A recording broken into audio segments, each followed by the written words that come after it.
Podem me prender, podem me bater, podem até deixar-me sem comer, que eu não mudo de opinião. Aqui do morro eu não saio. Boa tarde, gente. Boa. Eu sou Berna Farias. Berna, na verdade, é um apelido de Bernadette, e eu uso esse nome Berna Farias porque é o nome em que toda a vida eu me identifiquei como jornalista. Assinava meus artigos, etc. Então, eu sou formada em jornalismo, formada desde 1985, ou seja, tem bastante tempo de estrada. E agora, o ano passado, eu me aposentei e voltei para a UFBA como um aluno portador de diploma. Escolhi o BI porque eu acho uma proposta muito interessante, casou muito bem com o que eu queria, e aqui estamos. Bom, Berna, você fez parte de algum movimento estudantil? Se fez, em qual período, em qual época? Na universidade, eu entrei em 1979, eu participei de uma eleição para o DCE da Universidade Federal da Paraíba. Nossa chapa não ganhou, teve um problema com a contabilização dos votos, e nós recorremos já à direção da UNE, que na época já tinha sido reconstruída. Em maio de 79, eu participei desse Congresso de Reconstrução da UNE aqui em Salvador. E, bom, seguimos caminho. Em 1980, eu vim morar e estudar aqui em Salvador. E quando eu vim para cá, eu vim na qualidade de estudante carente. Eu precisava de uma residência universitária, precisava do restaurante universitário. Só que a política da reitoria na época era restringir, diminuir as vagas da residência universitária. Então, como eu já fazia parte do movimento estudantil, eu já vim, através do pessoal do movimento, com uma vaga certa na residência de uma conterrânea que estava se formando, e a vaga dela ia ficar disponível. E a partir daí, nós participamos de uma entidade que os residentes, o pessoal da residência universitária tinha criado, que era a União Livre de Residentes e Comensais, a ULRC. Essa entidade era uma entidade livre, tinha gente de todas as tendências, ou sem tendência nenhuma, anárquicos, etc, etc.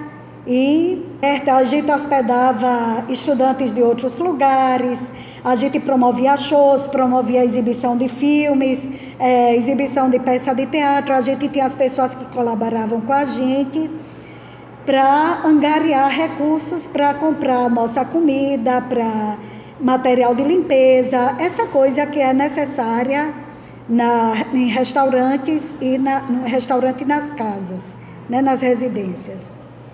Então, a gente formou um centro cultural, era o Centro Cultural RU, era no espaço do restaurante universitário, que ficava atrás da residência masculina 1, que haviam duas residências masculinas, a 1 e a 2.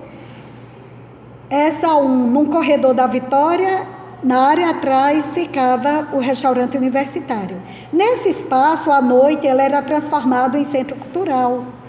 E pessoas passaram por lá, deram muita força para a gente, cantaram lá, inclusive nomes muito conhecidos como Elba Ramalho, Geraldo Azevedo, outros menos conhecidos, mas aqui na Bahia conhecidos também, que na época era Braulio Tavares, era esse forrozeiro Zelito Miranda, Décio Marques. N pessoas passaram, Diana Pequeno, N pessoas cantaram lá para dar uma força para a gente, como apoio à nossa luta.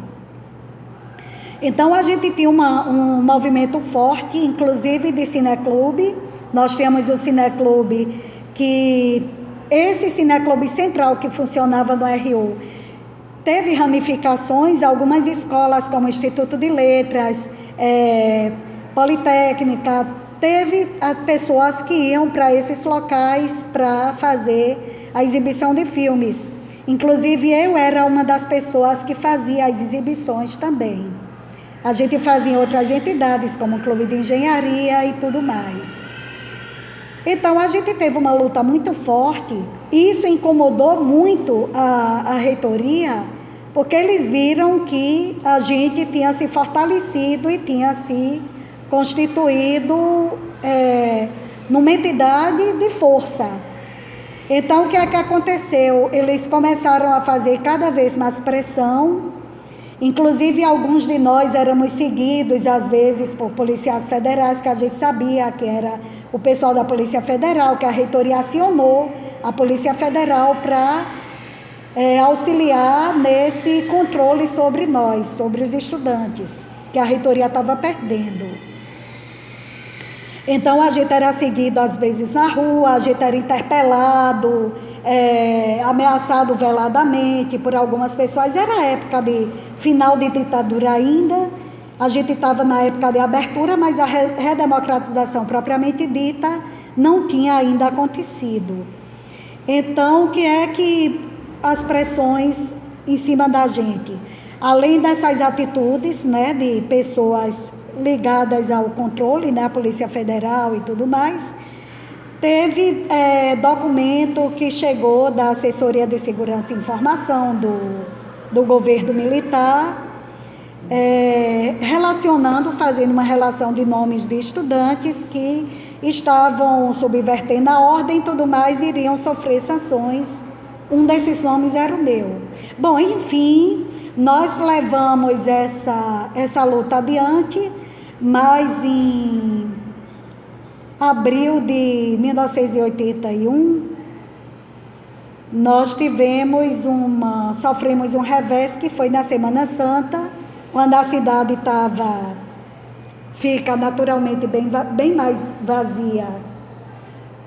Imprensa mais desmobilizada, estudantes desmobilizados, porque muitos estudantes viajavam para suas cidades e tudo mais. Eles aproveitaram esse momento e na Quinta-feira Santa, a gente foi despertado na madrugada da quinta-feira, foi despertado na residência universitária masculina.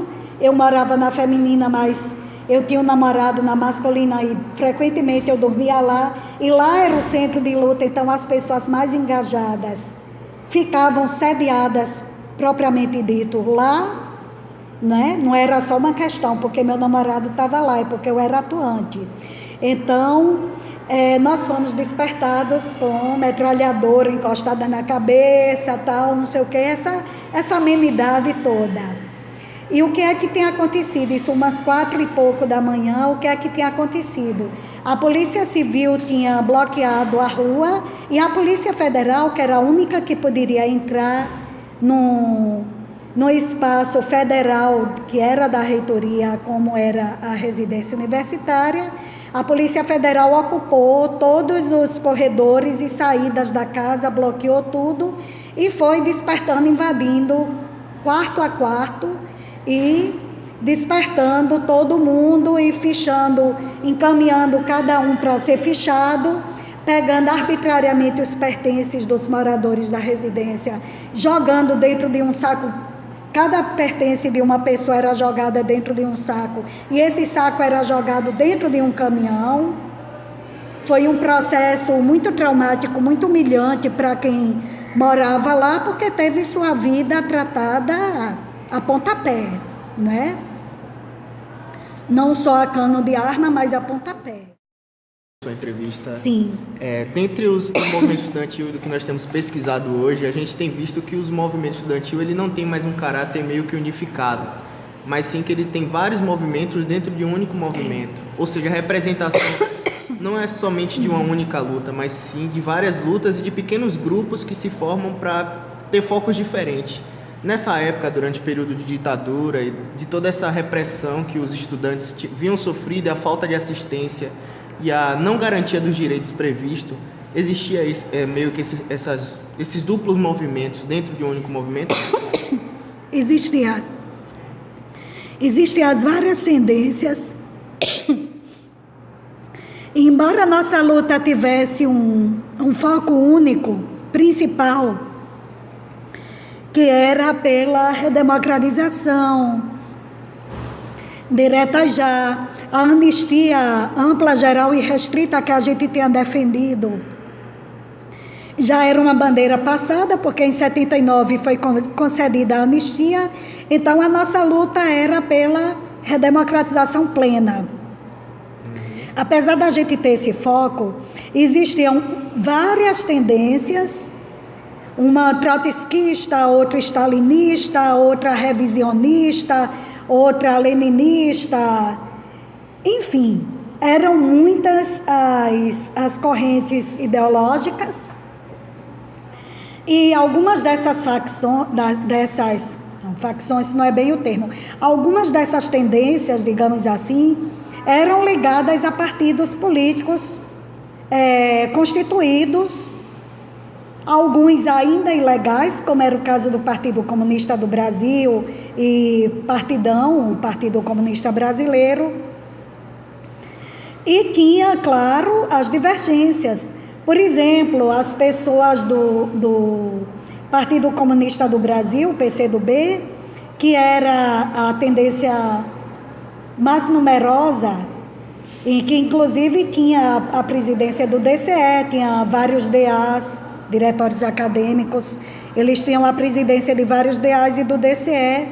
Eles eram pessoas mais autoritárias, apesar de ser de esquerda, porque as pessoas têm o senso comum de achar que porque é de esquerda é libertário. A gente teve muitos atritos por conta de não aceitar determinadas imposições, que eles, no caso, centrados no DCE, queriam fazer determinadas imposições a gente, mas sempre havia uma forma de a gente se entender, ao final, respeitando um ao outro, ou então forçando esse respeito, exigindo esse respeito. Então, isso existia assim. Bom, Berna, hoje a comunicação ela é algo que nós temos como vital e muito mais fácil. Temos vários recursos para podermos nos comunicar. E dentro daquela época nós tínhamos telefone, jornais, televisão, mas só que não era meio que como hoje, de forma bem mais instantânea, que todos tinham o mesmo acesso e possibilidade de ter.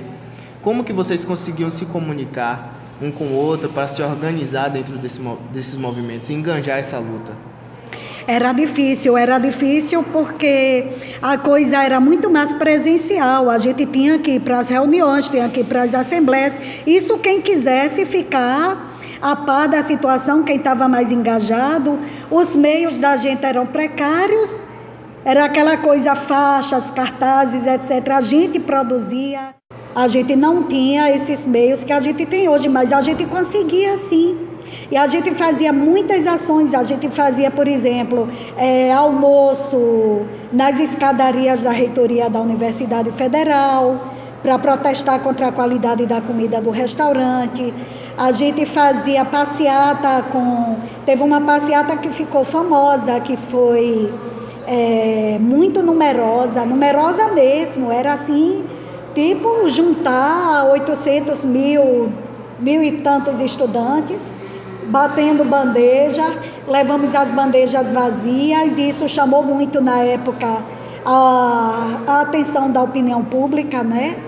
Porque na época também, claro, como não tinha todos esses apelos de tecnologia de hoje, então as pessoas eram muito centradas no que elas viam quando passavam na rua, fosse de carro ou fosse a pé, o que ela lia no jornal no dia seguinte, o que ela via ali na televisão. E a imprensa, apesar de algumas vezes ter feito alguma coisa, alguma reportagem, principalmente o Correio da Bahia, né, que era do governo do estado, algumas reportagens assim, tentando desqualificar nossa luta, que a desqualificação é uma tática tanto da direita como da esquerda, então eles faziam essa tentativa de desqualificar. Para a gente terminar, Berna, você fazendo parte do movimento estudantil naquela época, isso contribuiu para a sua vida acadêmica e sua vida profissional? Se sim, que de forma assim bem rápida, porque o nosso tempo já está... Ah, tá. Contribuiu imensamente, imensamente, porque é uma escola de vida. Você aprende a se situar e você aprende a situar os outros. Você não se engana com determinados artifícios de pessoas ou de partidos ou de ideologias ou disso, daquilo. Você tem a coisa muito mais clara, você desenvolve o senso crítico muito maior. E senso crítico na carreira de um jornalista, por exemplo, no trabalho diário de um jornalista, é essencial. Então eu diria que senso crítico foi a principal coisa que eu aprendi lá dentro, além das inúmeras amizades, além das inúmeras irmandades, mesmo com quem era contra a gente, que permanece até hoje, 30 e tantos anos depois. A gente sabe que a maioria dos militantes atuais veem as pessoas que manifestaram no passado como inspiração. Como é a sua visão, como alguém que esteve no passado, das pessoas que militam hoje, dos estudantes que militam hoje? Olha, eu cheguei, esse é meu segundo semestre, e eu ainda não tive muito contato contato praticamente nenhum com o pessoal do movimento de hoje. Mas o que eu percebo de diferente da nossa época é um distanciamento maior entre as pessoas. Eu acho que naquela época a gente era mais agregado. Era mais unido. Mesmo quem não precisava de restaurante universitário, de residência universitária e tudo mais, era mais chegado, o pessoal era mais interessado e mais engajado. Eu estou sentindo não sei se é uma impressão minha, eu estou sentindo um pouco de frieza, de distanciamento. Eu vejo o pessoal pelos corredores, cada um sentado no seu canto, estudando sozinho e tudo mais. Eu não vejo grandes grupos. É raro eu ver algum grupo. Os poucos que eu vi até hoje foram pequenos, mesmo em torno de alguma coisa, alguma atividade que tivesse sucedendo aqui, atividade acadêmica mesmo, não é nem de militância. Então eu fico imaginando como é que está se dando essa militância hoje em dia. Eu vou até procurar saber, entrar um pouquinho nesse universo, porque eu estou sentindo o pessoal muito frio. Eu não sei se corresponde à realidade ou se é uma impressão minha comparando com a época. Ah, sim, a revolta do Bozu, aquilo foi uma ação digna dos nossos tempos, digamos assim. Muito boa a ação, muito interessante. Agora, de lá para cá, porque o movimento de 2013 a gente não pode ver como um movimento só estudantil, porque não foi um movimento da sociedade como um todo. Então, acho que o último movimento estudantil propriamente dito que eu vi, de grande porte e de peso, que a gente poderia traçar um paralelo, foi a revolta do Bozu. Você lembrou bem.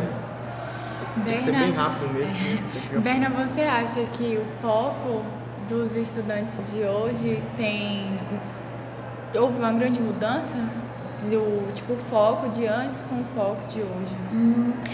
É difícil dizer, porque eu não participei ainda de nenhuma reunião de movimento, de nenhuma assembleia. Aliás, eu não vi nada convocado nesse sentido. Não vi, a não ser uma pichação ou outra, você não vê um cartaz assim. Olha, assembleia em tal lugar, assim, assim, assim. Coisa que na nossa época era praticamente diário, né? Então, existe uma diferença muito grande, até porque na época a gente tinha um objetivo concreto contra o que lutar. A gente tinha uma situação que ainda era de final da ditadura, que ainda a redemocratização ainda demoraria não sei quantos anos para chegar, de fato, né, com as primeiras eleições diretas para presidente. Então, é uma diferença radical, porque na nossa época era muita efervescência. Pessoas associam com a época de repressão, achando que a época de repressão é a época de estar calado. Não, a nossa época era uma época muito barulhenta, muito efervescente e muito plural. Tinha de tudo.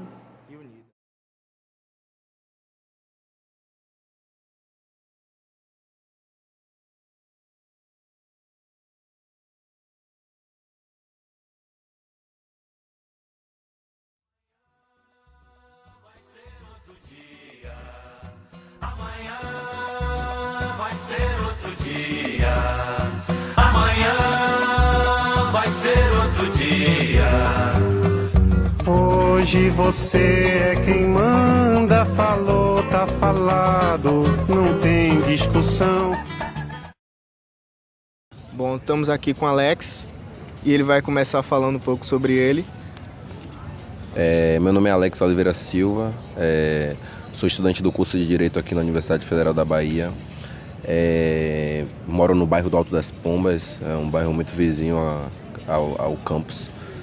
Tenho 21 anos. Minha história dentro do movimento estudantil começa um pouco, né, na trajetória da minha comunidade. Eu já me aproximava dos movimentos sociais dentro da minha comunidade e logo depois disso, por conhecer muito o movimento negro, o movimento que construía vários processos igualitários e de luta dentro da minha comunidade, eu conheci o movimento estudantil quando eu estava na 5ª série. E desde então eu nunca tive nenhuma aproximação com qualquer tipo de movimento, seja como a UNE, a UBS ou qualquer tipo de movimento estudantil já organizado. A pessoa que era diretora do colégio nessa época era justamente a mesma militante que pregava a luta do combate ao racismo e ao genocídio dentro da minha comunidade. E a gente foi muito construir esse processo dentro de luta da escola por processos independentes. Desde então eu iniciei essa luta, fizemos vários amigos, construímos vários outros processos de organização estudantil independente e pouco tempo, né, nós viemos se organizar muito mais e pensar um instrumento maior e que agregasse todos os estudantes em base nacional dentro do processo independente, dentro do processo de construção do movimento estudantil pelo estudante. A gente veio criar a FNE, que é a Frente Nacional de Estudantes, né, e construir pela ideologia do processo independente. O que é o processo independente? É o processo de autonomia. Então, analisar-se a juventude acadêmica, os estudantes em gerais de 64 para cá, você falar que os estudantes anteriormente eram estudantes de luta, estudantes que não analisavam processos políticos ou processos partidários em frente aos seus viés de luta e davam com total compromisso e com total seriedade a luta pelo estudante. Então, majoritariamente hoje, a gente vê a perca de força dos movimentos estudantis dentro do processo de construção, seja na sua universidade, na sua escola, em qualquer local educacional, é que os estudantes e essas forças estudantis perdem força porque não tem mais legitimidade de dialogar com o estudante, porque majoritariamente a sua base é construída por base de plataformas políticas partidárias, que isso impede completamente a sua ação 100% dentro do compromisso com o movimento estudantil. Então você vai priorizar determinações partidárias, você vai fazer muito o que o partido mandar ou o que qualquer crença ideológica partidária que você tem fazer. Então acho que a realidade atual e anterior é que hoje os movimentos estudantis são movimentos que não representam os estudantes e que não têm o compromisso com a luta dos estudantes majoritariamente, e antigamente o processo era ferrenho e o processo era legítimo em prol do estudante. E esses movimentos não têm um processo de convergência, né? Esses movimentos que fazem parte hoje à frente desses grupos de representação do movimento estudantil são grupos que estão a todo momento em choque, em divergência dentro disso, então não consegue ter legitimidade. E se formos parar para analisar mais um pouco, essa juventude e esses estudantes perderam tal força que as lutas que foram travadas anteriormente foram lutas que fez com que o estudante conseguisse muita coisa hoje. E atualmente a gente está em um processo de retrocesso da nossa nação e principalmente do processo educacional, e a gente vê que essa juventude, para a juventude que existia, não tem tomado nenhuma parte, nem tem saído para lutar como tem que ser em prol de tudo isso que está se perdendo. A gente teve agora a aprovação de uma PEC onde ela limita os gastos e principalmente os gastos para a educação e para a segurança pública e para a saúde. Então assim vai ser uma perda tanto para os estudantes que constroem um processo de visibilidade da sociedade e que constrói e vem se bater a contrapor dentro do processo acadêmico, que fora da universidade o diálogo é outro. A gente vai ter grandes perdas, então assim, perdas para o estudante, perda para a população, perda para a saúde, perda para a segurança. Então essa juventude não está se contrapondo, né? A gente teve um processo de ditadura em 64 e a juventude estava a todo momento, né? Tivemos graves perdas, né? De estudantes que morreram por isso, mas a gente não está vendo isso acontecer hoje. A juventude ela perde força, a juventude ela deixa de ser conduzida e de ser massa de manobra como sempre foi para algumas frentes estudantis e acaba se tocando que depois da juventude a gente vem com grandes responsabilidades porque a gente se torna capacitados para viver dentro de uma sociedade. Então você ser educado é você ser capacitado de estar dentro de um processo de sociedade. Você dentro do movimento estudantil e ainda sendo estudante, você acredita que o movimento estudantil tem uma realização transformadora na carreira que você pretende seguir? Sim, ele super tem essa capacidade transformadora, não só capacitadora como empoderadora, porque você, dentro dos movimentos estudantis, você vai partir para um processo de desconstrução e de construção de quem é você, né? É você estudar muito mais além do que está escrito no livro, é você partir para poder fazer autocrítica, você poder partir para ser o crítico. Então, a educação ela é transformadora, você militar em movimentos sociais e você estar em movimentos sociais é empoderadora e transformadora, porque você deixa de lutar por você, você passa para lutar por uma humanidade e por várias pessoas. Então, a gente falar de humanidade e a gente falar de educação é falar das mesmas coisas, pois a pessoa, para ela estar dentro da sociedade, ela tem que ser educada. Verdade. Mariana, uma pergunta? Quero. Tipo, antes a liberdade de expressão era bem oprimida, né? E tipo, hoje a gente tem o uso da internet, o uso de vários outros meios de comunicação e meios de poder falar com as pessoas. E aí, o que você acha que traz influência para os jovens? O meio de comunicação. Eu acho que o meio de comunicação tem sido um dos meios mais importantes de militância hoje, né? Eu acho que a gente poder dialogar, né, justamente com a educação para a nossa juventude é bacana, mas majoritariamente também os meios de comunicações foi quem mais trouxe um processo de retrocesso para a nossa educação e para a nossa juventude, né? A gente vê que os meios de comunicações majoritariamente no Brasil são meios de comunicações que quem estão à frente é a burguesia conservadora, racista, homofóbica, machista, e eles interpretam e colocam isso muito mais para a nossa sociedade, ao ponto onde não conseguem educar a nossa sociedade a estar preparado para que isso aconteça. E nossa sociedade cada vez mais é uma sociedade preconceituosa, né?